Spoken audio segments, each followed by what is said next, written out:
毛坯定製究竟係執笠定係踩坑？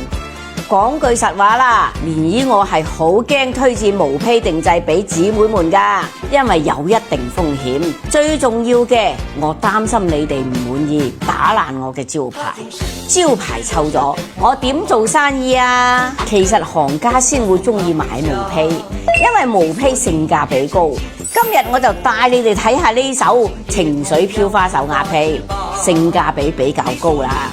重點係起貨唔會差，睇下呢首情緒飄花鴨坯，真係集多種韻味於一身。啲情緒底色呢，有啲係好淺好甜嘅淡綠色，好似春日嘅溪水；有啲又深一啲，似幽靜嘅湖面，層次好豐富。毛坯啊睇完啦，我而家要揀一條去加工，俾你哋睇睇成品係唔係靚嘅。